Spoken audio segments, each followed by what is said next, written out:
Hello मित्रों, आप सबका फिर से हमारे चैनल पर स्वागत है। और विभिन्न मुद्दों के साथ आज भी बहुत ही उपयोगी और थोड़ा सा किसी किसी के लिए विवादित मुद्दा हो सकता है, ऐसे मुद्दे पर हम लोग बात करेंगे। और ये भी जिसने लिखा है उन्होंने बहुत सोच समझ के लिखा है और ज्वलंत मुद्दा है, बहुत ही हिम्मत किया है और हम उस पर चर्चा करेंगे। थोड़ा सा अपना विचार, आप जानते हैं कि जब किसी अन्य विचार को भी आप विचारित करते हैं, उस पर चर्चा करते हैं, तो अपना विचार उसमें आ ही जाता है। प्रयास करेंगे कि हमारे विचार उसमें ज़्यादा नहीं आए, लेकिन उसको हम समझने की कोशिश करेंगे। और है वो टॉपिक विवाह की बढ़ती उम्र। हमारे भारत में या दुनिया की बात कहें, विवाह की उम्र बढ़ती जा रही है। तो इस पर अच्छा से और गहराई से चिंतन करने के पहले हम आप सबसे अनुरोध करते हैं कि जो भी हमारे चैनल पर पहली बार आए हैं वो चैनल को कृपया आप सब्सक्राइब कर दीजिए, ताकि हमारे चैनल से आप जुड़ें और हमारे वीडियो आप तक पहुँचे। इसके लिए बेल आइकन को, जो घंटे का आइकन होता है, उसको दबा लें और वीडियो को लाइक एंड शेयर करें। और इसको करने के लिए आप अंतिम तक देखना भी ना भूलें। तो चलते हैं इस टॉपिक पर कि क्या है ये विवाह की बढ़ती उम्र पर समाज खामोश क्यों, समाज चुप क्यों है, इस पर चर्चा क्यों नहीं करना चाहता, चर्चा करने से डर क्यों लगता है, आखिर इसका क्या परिणाम हो रहा है, इससे लोग क्यों आंख मूंदे हुए हैं। सब झेल रहा है, सब इसको भोग रहा है, देख रहा है, लेकिन कोई बात करने को तैयार नहीं। तो पहले हम लोग मुद्दा समझते हैं, फिर इसका समाधान भी अपने स्तर से सोचेंगे और आप लोगों पर छोड़ दिया जाएगा कि क्योंकि आप खुद समझदार हैं इसका समाधान क्या होगा। लेकिन समाधान ढूंढने के पहले प्रॉब्लम क्या है, समस्या क्या है, इसको जानना जरूरी है। तो आज आप देखेंगे हमारे आसपास 35-40 साल की युवक हो, युवतियां हो, बैठे हैं, कुंवारे हैं, फिर भी लोग मौन क्यों हैं, कोई कुछ बोल क्यों नहीं रहा है कि इनके ज़िंदगी का क्या आधा। आप जानते हैं अभी के समय में मानव का जो औसत आयु है, एवरेज एज, वो 60 ईयर्स है। 60 साल के आयु में आप 30 साल 35 साल अकेले गुजार दिए, आप किसी के इंतज़ार में, किसी के करियर बनाने में गुजार दिए। आधा उम्र तो बर्बाद हो गया। इसको आपने उसका क्या उपयोग किया? उपयोग करने के समय अब उसका उपयोग नहीं हो पाया। जब सारी शक्ति छीन हो गई तब उसको काम देंगे तो ज़रूर है कि काम ठीक नहीं हो पाएगा, काम में कमी होगा। तो ऐसी बड़ी और ज्वलंत मुद्दा पर लोग क्यों बात नहीं कर रहे हैं? समाज के कर्ता धर्ता भी जो हैं हमारे यहाँ प्रतिनिधि, कुछ नहीं बोल रहे। विद्वत जन जो है वो भी कोई विचार नहीं रख रहे हैं। कुंवारे बैठे लड़के लड़कियाँ एक गंभीर समस्या आज के समाज में सामान्य रूप से सभी समाजों में उभर कर सामने आ रही है। ये लगभग हर समाज की बात हो गई है कि मैक्सिमम जो लड़के लड़कियां हैं वो शादी होने का उम्र तो गुजर जाता है। हमारे संविधान ने 18 साल लड़की के लिए और मिनिमम और 21 साल लड़का के लिए एज निर्धारित किया है कि इसके बाद वो शादी कर सकता है, उसको परमिशन है। ये क्यों? क्योंकि इसलिए ये एज दिया क्योंकि हमारे यहाँ बाल प्रथा था, बाल विवाह का प्रथा था, बचपन में शादी करा दी जाते थे। तो उसको रोकने के लिए कहा कि नहीं है, कम से कम लड़की का 18 साल होना चाहिए, तब आप शादी कराइए उसका, और लड़के का 21 साल हो जाए, थोड़ी सी मेचोरिटी उसमें आ जाए तो शादी कराइए। लेकिन ये एज मिनिमम आज फेल हो गया। आज जो है मैक्सिमम एज की ओर लोग चले गए, ढील करते करते, छोड़ते छोड़ते आप 18 और 21 कहाँ है और कहाँ 35-40 है। आज लड़के की शादी 40 साल में हो रही है। आप सोचिए कि 20 साल कोई आप पीछे चले गए। आप 20 साल के सामने एक जनरेशन, 2 जनरेशन आपके सामने खड़ा हो जाता है और कहाँ हम पिछड़ गए। तो इसका जो समस्या है इस पर कोई चर्चा क्यों नहीं करता है? इसमें जो है उम्र तो एक कारण है ही, मगर समस्या अब इससे भी कहीं और आगे बढ़ गई है। और क्योंकि 30 से 35 साल तक की लड़कियां भी कुंवारी बैठी है। अब लड़के तो लड़के कुंवारे थे ही, रह ही रहे थे कि उनको नौकरी करना है, रोजगार करना है, सेटल होना है। लेकिन इसके साथ साथ आज जब समानता की बात हुई, महिलाओं का सशक्तिकरण जब हुआ, तो महिलाएं भी आगे आई और महिलाओं में भी यही स्थिति हो गया कि अब वो 35-40 साल तक वो भी कुमारी रहने लगी। आप सोच सकते हैं कि इसका कई परिणाम दुष्परिणाम हो सकता है। आप जानते हैं जो भी बायोलॉजी के स्टूडेंट होंगे, जो इस चीज़ को जीव विज्ञान को समझते होंगे, महिलाओं के शरीर विज्ञान को आप समझते होंगे कि उनके जो बच्चे होने की कैपेसिटी है तो वो उसके पीरियड्स पर, मेंस पर आधारित होता है। और ये इसका जो एज है वो 12 साल से ही शुरू होता है और 40, 45, 50 मैक्सिमम तक जाता है। एवरेज 45 माना गया है। आप 35 साल 40 साल तक अगर कुमारे ही रहेंगे तो क्या लास्ट से समय में आप बच्चा पैदा करेंगे, कितने वो सक्सेस होगा, कितना वो सबल होगा, मजबूत होगा, कितना वो सही होगा कि नहीं होगा, कोई गारंटी नहीं। तो ऐसे में आपने अपने संतान को भी खोया। अब जो है ऐसे लड़कियों या लड़के जो हैं ये समस्या बढ़ करके बहुत ही ज़्यादा हो गया है। इस पर किसी कर्ता धर्ता समाज के जो लोग हैं उसका कोई नज़र नहीं है और न ही किसी रिश्तेदार और सगे संबंधियों का भी इस पर नज़र है या चर्चा करते हैं, कुछ नहीं। और कोई सगे संबंधी चर्चा करते भी हैं तो अब गार्जियन जो है लड़के लड़की के माँ बाप वही पीछे करते हैं, अभी हमको नहीं करना है, अभी तो हमको पढ़ाई करना है, अभी तो ये करना है। और लोग फिर कहना छोड़ देते हैं, पूछना छोड़ देते हैं, परिवार के बीच संबंध बचा नहीं रहता है, फिर अकेला ही पड़ जाता है। हमारी सोच कि हमें क्या मतलब है, लोग अब यही सोचते हैं मैक्सिमम लोग कि जिसका बड़ा हो रहा है, हमको क्या लेना देना है उससे। हम कहेंगे तो माने, अब तो ये हो गया कि हमको कोई लेना देना नहीं है, ये कोई रिलेशन नहीं बचा है। दूसरा है कि हम कहेंगे तो मानेगा भी नहीं। इस तरह से अब बात आता है कि हमको क्या, हम क्यों उस परेशानी में पड़ें, उस उलझन में पड़ें। अब हमको क्या ऐसी इसको उलझन मान लिया है कि हम कुछ बोलेंगे तो परेशानी होगी, कुछ जवाब देगा, झगड़ा होगा, टेंशन होगा। इसलिए बचने के लिए भी लोग अब इस पर सवाल नहीं करने लगे। बेशक यह सच जो है किसी को कड़वा लग सकता है, किसी को ये बात बुरा लग सकता है। ये लेखक भी इस पर माफ़ी मांग रहा है, हम भी माफ़ी मांग रहे हैं कि बुरा मानने की बात नहीं है। कोई भी विचार है उस पर विचार करने की आवश्यकता है विभिन्न बिंदुओं पर, तब निष्कर्ष किया जाना चाहिए। आप अचानक एक गेट बंद नहीं कर सकते हैं कि हम नहीं सोचेंगे, इसका नुकसान हो सकता है। तो ये कड़वा लग सकता है लेकिन हमारे समाज की अभी का यही हकीकत है। 25 वर्ष के बाद लड़कियां जो होती हैं वो ससुराल के माहौल में, कैसा ससुराल मिलेगा, ढल नहीं पाती है। जो लड़कियां इंडिपेंडेंट हो जाती है, वो जॉब में आ जाती है, सर्विस में वो इंडिपेंडेंट रहती है, वो अपने घर में ससुराल में नहीं रहती है, तो वो तो अपने हिसाब से ढल जाती है। लेकिन जो कुछ नहीं कर पाती वो तो ससुराल में जाएगी ही, उस परिवार में वो ढल नहीं पाते, उनके विचार को एक्सेप्ट नहीं कर पाते। जो बचपना में जो गुण सीखने का गुण रहता है वो बड़े होने पर नहीं होता है, उसमें अकड़ आ जाता है, उसके मन में अभिमान आ जाता है। तो अब वो झुकेगा नहीं, किसी का बात सुनेगा नहीं, तो फिर रिश्ता निभेगा भी नहीं। अब ढल नहीं पाती क्योंकि उनकी जो आदतें होती है वो पक्की हो जाती है और मजबूत हो जाती है। अब उन्हें मोड़ा या झुकाया नहीं जा सकता, जिस कारण घर में क्या होता है, बहस होता है, वाद विवाद होता है और ये वाद विवाद बढ़ करके तलाक तक की नौबत आ जाती है। रिश्ते यहाँ तक वो खराब हो जाते हैं कि वो बचते नहीं, टूट जाते हैं, तलाक हो जाती है।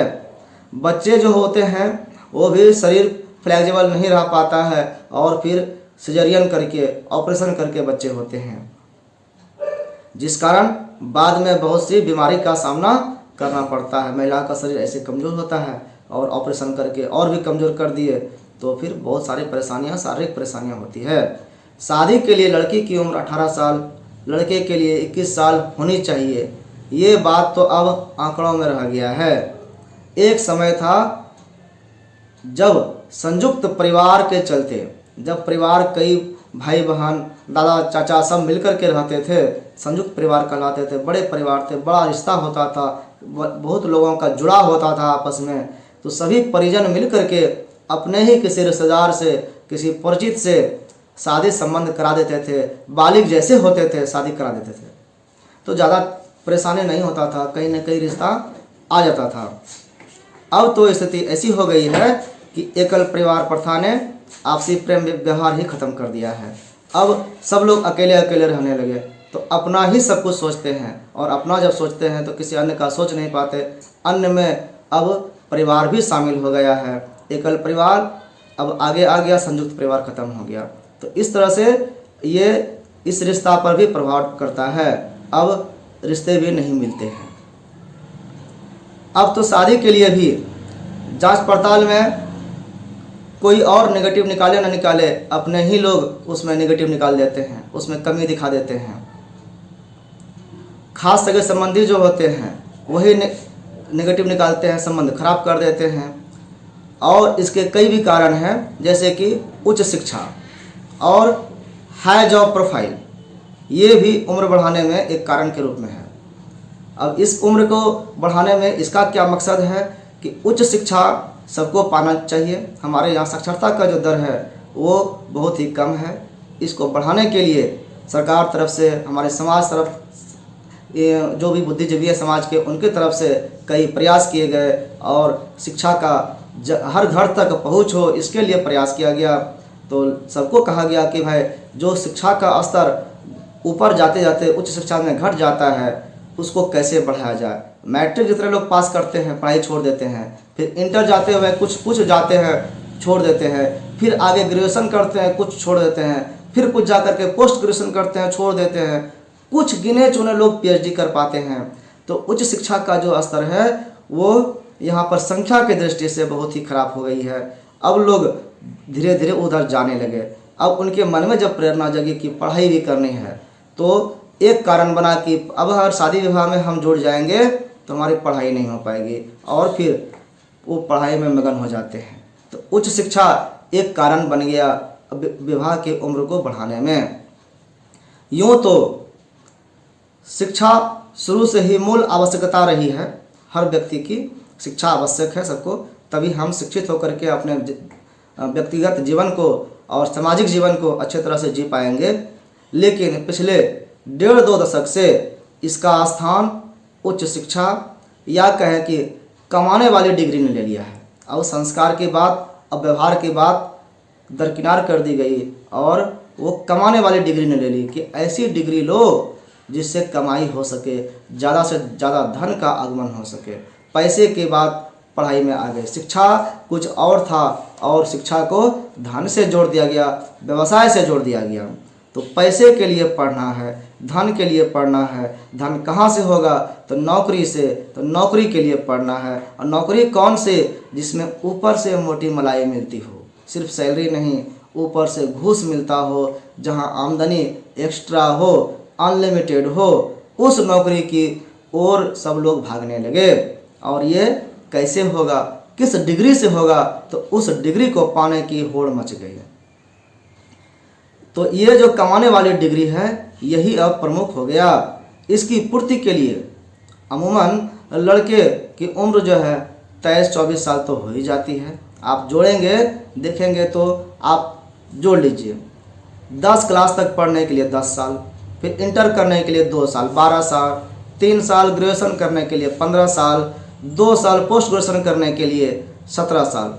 17 साल की पढ़ाई आपकी पोस्ट ग्रेजुएशन तक की हुई। आप 6 साल के बच्चे को 6 साल के बच्चे को आप नर्सरी से शुरू करते हैं पढ़ाने में, तो आप 17-6-23 साल आपका उम्र हो गया। मतलब एमए करते करते आपका 23 साल हो गया। अब बीच में आप कोई भी एक्स्ट्रा कोर्स करेंगे तो अलग लगेगा। आप नॉर्मल ग्रेजुएशन नहीं करेंगे, पोस्ट ग्रेजुएशन नहीं करेंगे, प्रोफेशनल डिग्री कोर्स करेंगे तो लगभग यही एज आ जाता है। मतलब आप 22, 23, 24, 25 तक आप कोर्स कंप्लीट कर पाते हैं, हायर एजुकेशन ले पाते हैं। तो इसके 2-3 साल अब आपको प्रोफेशनल जो है जॉब तुरंत नहीं मिलता है। कहीं कहीं कैंपस सिलेक्शन हो जाता है तो आपको जॉब तुरंत मिल गया। नहीं मिल पाया तो फिर आप गवर्नमेंट जॉब करने के लिए आप स्ट्रगल करिए, कंपटीशन की तैयारी करिए, एग्जामिनेशन फॉर्म भरिए, एग्ज़ाम दीजिए, इंटरव्यू दीजिए। फिर आपका साल 2 साल 3 साल 4 साल 5 साल, कई लड़के तो 10-10 साल तक इंतज़ार करते हैं नौकरी के लिए, और वो टाइम बर्बाद करते हैं, बर्बाद हो जाता है उनका। वो तो आशा में जीते हैं। किसी किसी का 2 साल 3 साल में भी नौकरी हो जाती है। नौकरी हो गई तो भी इतने आसानी से मत समझिए कि आपका सब कुछ हो गया। लोग आप पर विश्वास नहीं करेंगे कि नौकरी हुई है, पक्की हुई कि नहीं हुई, भगा तो नहीं देगा, कोई फर्जीगिरी तो नहीं हो गया, ठग तो कोई नहीं, किसी ने नहीं लिया। इन सब बातों के लिए 2-3 साल लोग आपका वेट करेंगे कि आप सैलरीड हैं कि नहीं, सैलरी उठा रहे हैं, इनकम टैक्स फॉर्म भर रहे हैं, सारा कुछ आपका सिस्टम से हो रहा है कि नहीं। तब आप पर विश्वास करेंगे कि आपकी नौकरी पक्की हुई, तब आपके लिए रिश्ते आएंगे। तो 2-3 साल तक जॉब करते रहने से या बिजनेस करते रहने पर उसके संबंध की बात आती है। इसीलिए कि विश्वसनीयता उस पर बनी रहे, बने तब ना उसके पास रिश्ता आएगा। तो इसमें समय लगता है। इतने तक रिश्ता हो गया तो ठीक, नहीं तो फिर लोगों की नज़र बदल जाती है। तब तक आपका एज 30 पार कर गया, 30 साल पर गया तो फिर आपको लोग बुरे नज़र से देखने लगेंगे कि आखिर लड़का की शादी क्यों नहीं हुई। अब वो स्ट्रगल वाली बात लोग भूल जाएंगे।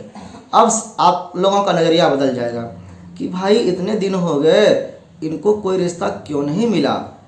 नहीं मिला का मतलब ये नहीं सोचेगा कि इन्होंने जॉब में स्ट्रगल किया, अब सोचेगा कि लड़के में कुछ न कुछ कमी है, रिश्ता तो आता ही होगा, जांचा परखा भी होगा बहुतों ने, अब कुछ न कुछ कमी दिखा होगा, इसीलिए छोड़कर भाग गया, कुछ नहीं किया रिश्ता।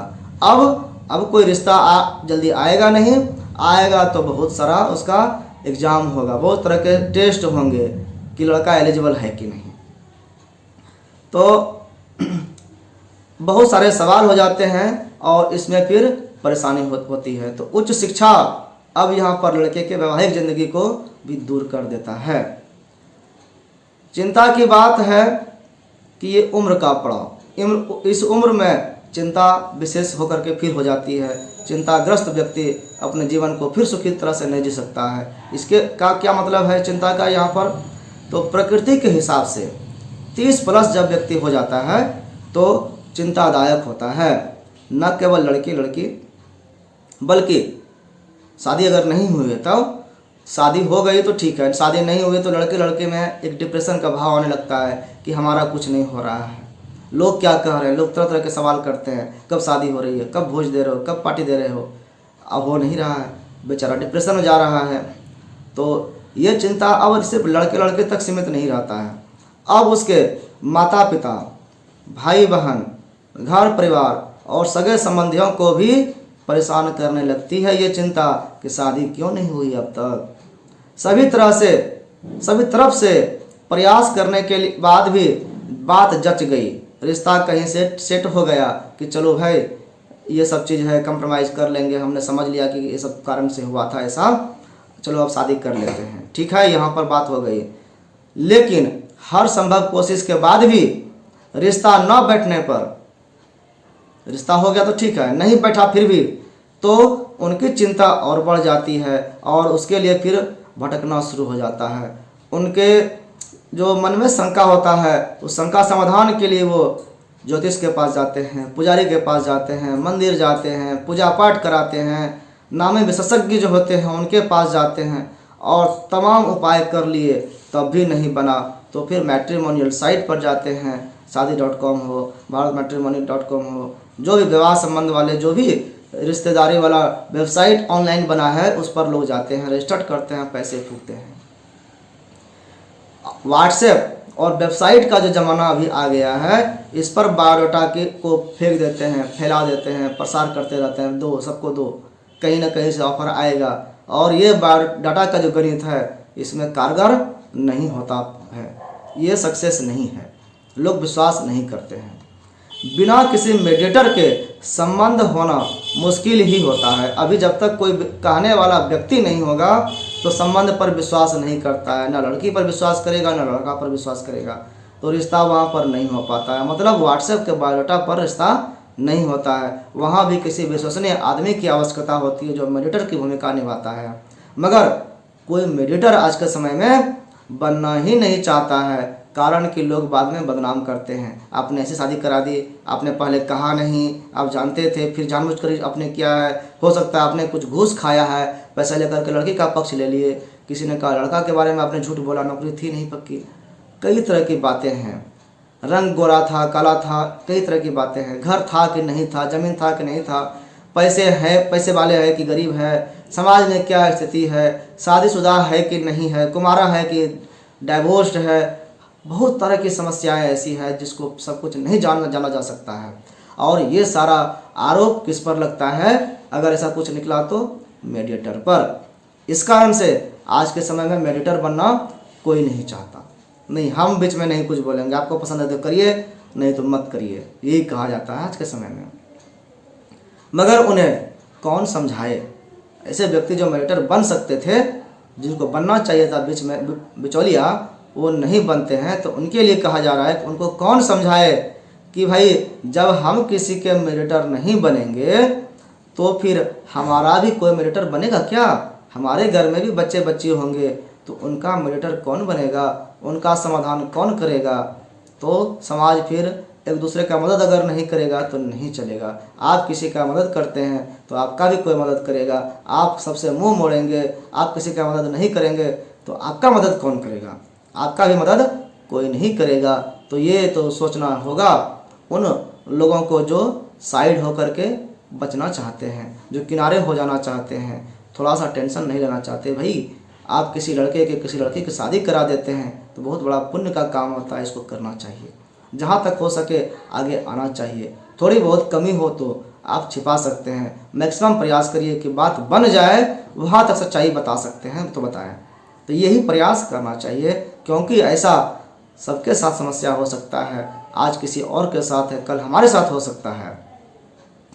एक समस्या ये भी हम पैदा करते जा रहे हैं कि हम सामाजिक न होकर के एकांतवादी बनते जा रहे हैं कि हमको किसी से मतलब नहीं है। हमारी नौकरी है, हम सैलरीड आदमी हैं, हमको पैसा मिल रहा है, हम खरीद रहे हैं, खा रहे हैं, हमको किसी से क्या लेना देना? हमारे पड़ोस में कौन है, हमारे पड़ोसी क्या कर रहे हैं, उनके घर में क्या हुआ, उनसे क्या हमारी बात हो रही है, हमारे बारे में लोग क्या सोच रहे हैं, कोई मतलब नहीं है। हमारी क्या दायित्व है, सामाजिक दायित्व, हमारा क्या कर्तव्य है, उसको हम भूल गए। हम बहुत ही आज के समय में स्वार्थी हो गए हैं। सिर्फ स्वार्थ सोचते हैं, सिर्फ अपने बारे में सोचते हैं। हमारा पैसा कैसे बढ़े, हमारी सैलरी कैसे बढ़े, ज़्यादा से ज़्यादा हम कैसे कमाएं, और ज़्यादा से ज़्यादा अच्छा से अच्छा चीज़ हम कैसे खाएं, हमारे पास अच्छी से अच्छी गाड़ी कैसे हो जाए, हमारे पास बड़ा बड़ा घर कैसे हो जाए। लेकिन हमारे पड़ोस में कोई भूखा सो रहा है, उसको हम नहीं देखते, हम अंधे हो जाते हैं वहाँ पर। हमारे साथ कितने लोग जुड़े हैं, हमसे कितने लोग आशा रखे हैं, उनको हम भूल जाते हैं। तो यहाँ पर हम सामाजिक नहीं होकर के एकांतवादी होते जा रहे हैं। ये भी एक समस्या है, और ये समस्या जब तक रहेगी, ये विवाह उम्र भी बढ़ता जाएगा। आखिर कहाँ जाए ये युवा मन, ये युवा युवती जो हैं, आखिर इनके पास क्या समाधान है? ये कहाँ जा सकते हैं, ये क्या कर सकते हैं? तो अपने मन को समझाते बुझाते युवा आखिर कब तक भाग्य भरोसे रहेगा? हार मान करके लोग भाग्य भरोसे छोड़ता है कि जब भाग्य में होगा तब शादी हो जाएगी, जब भाग्य में होगा तब नौकरी मिल जाएगी। लोग ये सोच करके अपना मेहनत करते हैं, कोई मेहनत नहीं करते हैं, भाग्य भरोसे बैठे रहते हैं। तो उनको तो कुछ नहीं होना है, उनका तो कुछ नहीं कर सकते हैं। लेकिन जो भाग्य भरोसे रहते हैं लेकिन मेहनत करते हैं तो उनको जरूर मिलेगा। कर्म फल एक दिन जरूर से मिलता है। अपनों से तिरस्कृत और मन से परेशान जो युवा है, सब कुछ होते हुए भी अपने को ठगा सा महसूस करता है। आज के जो युवा युवती हैं, जब अपने लोग उसको तिरस्कार करते हैं, अपने लोग जब उसको दुत्कारते हैं, ताना मारते हैं, तरह तरह की बात, घृणा वाली बात, छोटेपन की बात करते हैं, तो बेचारे जो युवा हैं युवती हैं, वो परेशान हो जाते हैं कि अब हम किससे सहारा लें। भाई परिवार ही तो है जो गलती को भी ढकता है, छिपाता है। चलो ये गलती हो गई, अब ठीक करो, ऐसे करो, ऐसे करो, ऐसे नहीं करना चाहिए, ऐसे करो। बताने वाला परिवार ही होता था, ढाढ़स बनाने वाला परिवार ही होता था।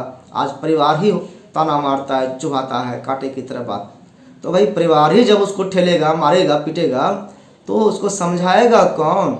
एक कुम्हार भी जब घड़ा बनाता है तो बाहर से जब ठोकता है तो भीतर से हाथ का सहारा देता है, ताकि वो टूटे नहीं, फूटे नहीं, वो एक सही आकार ले सके। हम आज क्या कर रहे हैं? हम ठोक रहे हैं, बजा रहे हैं, लेकिन सहारा नहीं दे रहे हैं। तो सहारा नहीं देंगे तो टूटेगा, वो बर्बाद होगा। घड़ा जिस तरह से टूट सकता है, हमारे बच्चे भी टूट सकते हैं, गलत कदम उठा सकते हैं। इसको देखना ये भी हमारा ही काम है। हम परिवार के लोगों का, बड़े बुजुर्गों का ये काम है कि हम कैसे सबको गाइड करें, कैसे मार्गदर्शन करें, कैसे डिप्रेस हुए व्यक्ति को कैसे प्रोत्साहन दें। आप मुन्ना भाई MBBS फिल्म देखते हैं, कैसे उसमें जो मुन्ना भाई डॉक्टर बनते हैं वो कैसे लोगों का डिप्रेशन से उसको बाहर निकालते हैं। भाई कई तरीका हो सकता है। एक हम उदाहरण के रूप में बोले, हर व्यक्ति के जीवन में कोई ना कोई प्रेरणादायक बात हो सकती है जिसके कारण वो अच्छा व्यक्ति बन सकता है। कमज़ोर कोई है तो हमेशा कमज़ोर रहेगा, ये कोई जोरी नहीं है। कमज़ोर भी अच्छा हो सकता है, प्रयास करके वो मजबूत हो सकता है, तेज हो सकता है और वो रेस में जीत सकता है। तो किसी के लिए ये सोचना कि ये कुछ नहीं कर सकता है, ये भी आज के समय में बुरा है। जब हम कह रहा है कि वो युवा युवती जिसको कुछ नहीं हुआ, डिप्रेस्ड है, तो हद तो तब हो जाती है कि जब वो किसी शादी समारोह में मिलते हैं। शादी समारोह में जाते हैं, कई लड़के लड़कियां आती हैं, एक दूसरे को नज़र भी मिलाते हैं, घुल मिल करके बातें करते हैं, लेकिन उस वक्त उस युवा पर क्या बीतता होगा जिसकी शादी नहीं हुई है। जिसकी शादी हो गई तो सौभाग्यशाली समझता है, जिसका नहीं हुआ है वो क्या सोचता है यह वही जानता है। ऐसे में कई बार क्या होता है कि नहीं चाहते हुए भी वह उधर कदम बढ़ाने को मजबूर हो जाता है जहां शायद कोई सभ्य पुरुष जाने की कभी नहीं सोचता, या फिर ऐसी संगत में नहीं बैठता है जो बदनाम करता है। मतलब क्या हुआ कि डिप्रेशन में जाकर के उसके मन में जो आशाएं दबी है वो कुछ उभर कर सामने आ जाती है, और जैसे थोड़ा सा मौका मिलता है वो गलत कर ही देता है, गलत कदम उठा देता है। फिर आप उसको रोक नहीं पाते हैं। बदनाम भले हो जाए लेकिन गलती तो कर जाता है, गलत जगह चला जाता है। आप इशारे में समझ सकते हैं कि हम उसको भटका रहे हैं। उसको भटकाने के लिए जिम्मेदार हम ही हैं। अब है कि ख्वाहिशें अपार है, अरमान हजार है, तो ये क्या है? युवा युवती अपना ख्वाहिश बढ़ा करके रखे हैं अपना। हर लड़की और उसके पिता ख्वाहिश भी हमको, ख्वाब भी हमको उतना ही देखना चाहिए जो हकीकत वाला हो, जो पूरा होने वाला हो। हमको पंख लग जाए, हम उड़ें, तो ये ख्वाब देखने से ना लगेगा ना उड़ेंगे, एक जगह पड़े रहेंगे। तो इससे अच्छा है कि जो ख्वाब देख सकते हैं वो जो पूरा होने वाला है वो देखना चाहिए। हमको आशा उतना ही रखना चाहिए जो हो, और जो हम अपने लिए अच्छा चाहते हैं वही दूसरे के लिए भी अच्छा हो, ये समझना चाहिए। हम अपने लिए तो बहुत कुछ चाहते हैं और दूसरे के बारे में सोचते नहीं हैं। इसी से संबंधित ये टॉपिक है कि हर लड़की और उसके पिता की ख्वाहिश होती है कि आप और हम अच्छी तरह से उससे परिचित हैं कि क्या सोचता है एक लड़की और लड़की का पिताजी।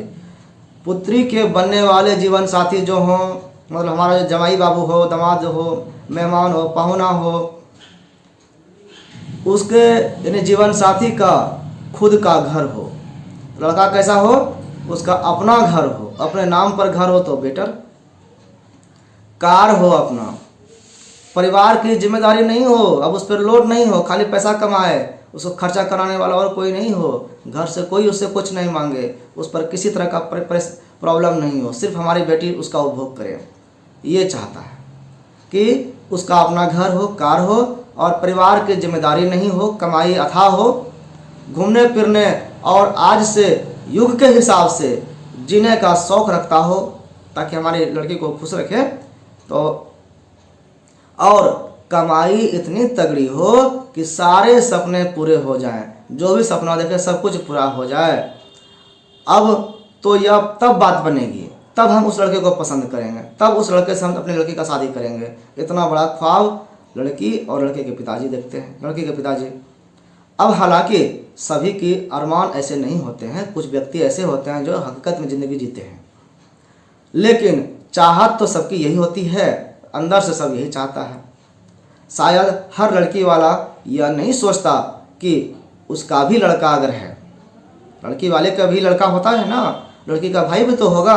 अब उसका भाई है तो उसके बारे में नहीं सोचेगा कि उस लड़के से जिस लड़की की शादी होगी उस लड़की वाला का भी यही इसी तरह का ख्वाहिश होगा, वही लड़का हमारा जो है वो लड़का इसी तरह का ख्वाब पूरा कर सकता है कि नहीं कर सकता है, ये सोचना भूल जाता है। हम एक पक्षी सोचते हैं, हम पक्षपाती होकर सोचते हैं। अपने लड़के के बारे में सोच लिए, लड़के के बारे में सोचते ही नहीं। ये कहा गया यहाँ पर कि वह यह नहीं सोचता है कि उसका भी लड़का है, तो क्या मेरा पुत्र जो है, मेरा जो लड़का है, किसी और के लिए, किसी और की लड़की के लिए जिससे वो शादी करेगा, उसके लिए यह सब शौक पूरा करने में सक्षम है? क्या वो शौक पूरा कर सकता है? यानी एक गरीब बाप भी अपने बेटी की शादी एक अमीर लड़के से करना चाहता है, और जो अमीर लड़की का बाप है वो तो अमीर घर में शादी करेगा ही, ये तो स्वाभाविक है। अब ऐसे में सामान्य परिवार जो है, जो गरीब परिवार है, उसके घर की लड़की का क्या होगा? अब सामान्य परिवार के जो लड़के हैं उसका क्या होगा? उससे शादी कौन करेगा? भाई सबको लड़का अमीर लड़का चाहिए, तो गरीब लड़का कहाँ जाएगा? क्या कुमारी मरेगा? अगर कुमारा छोड़ेंगे तो फिर गलत कदम उठाएगा वो, तो गलत कदम उठाने के लिए कहाँ जाएगा? फिर आपका ही घर जाएगा, फिर तो आप क्या करेंगे?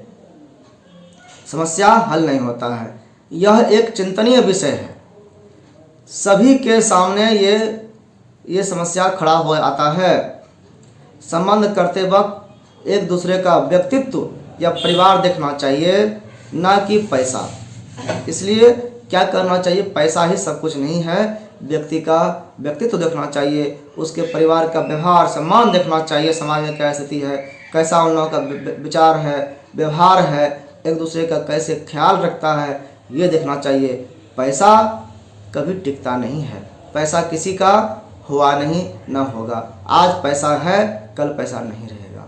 इसलिए पैसा देख करके शादी करना या विचार करना कि सुखी रहेगा, ऐसा नहीं होता है। कई रिश्ते हमारे सामने ऐसे आते हैं, आप सबने अनुभव किया होगा कि जब शादी के समय में लड़का आर्थिक रूप से सामान्य था, कमज़ोर था, शादी कर लिया, लेकिन शादी करने के बाद ऐसा लक हुआ, साथ दिया उसको कि नौकरी लग गई, बिजनेस अच्छा चलने लगा और वो आर्थिक रूप से मजबूत हो गया, आज अमीर बन गया। ये हो सकता है, जो आज कंगाल है वो कल पैसा वाला हो सकता है। और ऐसे भी हमारे सामने मामले होते हैं कि शादी के वक्त लड़का बहुत अमीर था, बहुत पैसे वाला था, ख्वाब बड़े बड़े देख करके शादी किया गया वहाँ पर, लेकिन शादी के बाद अब स्थिति क्या हो गई? सामान्य रह गई, अब गरीब हो गया, बेच के खा गया, घाटे में चला गया, नौकरी छूट गई, कई तरह की समस्याएं हो गई। अब जो है क्या कहना चाहिए कि लक्ष्मी तो आती जाती है, ये किसी के नसीबों का खेल मात्र है, किसके पास रहेगी, किसके पास से चली जाएगी। तो इसलिए पैसा सब कुछ नहीं है, संबंध देखना जरूरी है, प्यार मोहब्बत देखना जरूरी है कि एक दूसरे का कितना ख्याल रखने की परंपरा है, संस्कार है, ये जरूरी है। आपके घर में अगर ये नहीं है तो आपका परिवार टूटने से कोई नहीं बचा सकता।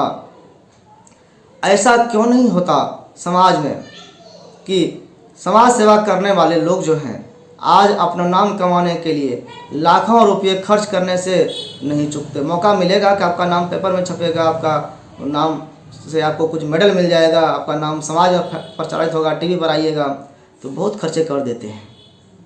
हर समाज में बढ़ रही युवाओं की विवाह की उम्र पर कोई चर्चा नहीं करता है, कोई खर्च करने के लिए, मीटिंग करने के लिए तैयार नहीं होता है, और इस पर कार्य योजना बनाने की फुर्सत किसी को नहीं है। कहने को हर समाज में अलग अलग संस्थाएं होती है जो इस तरह के सामाजिक रीतियों और रिवाजों को देखता है, लेकिन वे भी इस गहन बिंदु पर विचार नहीं करती है। और आप देखेंगे कि बहुत सारे समाज इस पर बात करने से बचते हैं। जैसे कि हमारा इस्लाम समाज है, उसमें एज का कोई बाउंडेशन नहीं है, उसमें है कि पीरियड हुआ लड़की का, वो मैच्योर हो गई, उसको शादी की जा सकती है। लड़के में ये भावना आ गया तो वो कि हम शादी करने के लायक हो गए तो शादी कर सकता है, चाहे 12-14 साल का हो या 18 साल का हो, शादी कर सकता है वो, उसको परमिशन है, सरकार भी नहीं रोक सकती है। तो उसमें तो मिनिमम एज की समस्या है। अब हमारे यहाँ क्या है कि एज का कोई फैक्टर नहीं है, अब एज होगा, बड़ा होगा, सर्विस होगा, ये होगा, ख़त्म हो गई बात। बहुत सारे सब छोटे छोटे कई जनजातियाँ हैं, उसमें बचपन में शादी करा दी जाती है। शादी जो है कई जगह हम सुनते हैं हम लोग कि बच्चे पैदा होने के पहले ही शादी हो गई, कि हमारा बेटा आपकी बेटी अगर होगी तो शादी हम करा देंगे। तो ये सब परंपराओं को देखते हैं अगर हम हैं तो यहाँ पर शादी की उम्र का कोई ठिकाना नहीं है। उम्र तो एक बस बहाना है। मेन बात था कि लड़के लड़की का लाइफ सेटल हो, सुखमय हो, इसके लिए उसको उचित वातावरण मिले, तब तक उसमें जो विकास करने के लिए, शिक्षा करने के लिए जो आवश्यक गुण चाहिए, कला चाहिए, वो उसमें विकास हो जाए।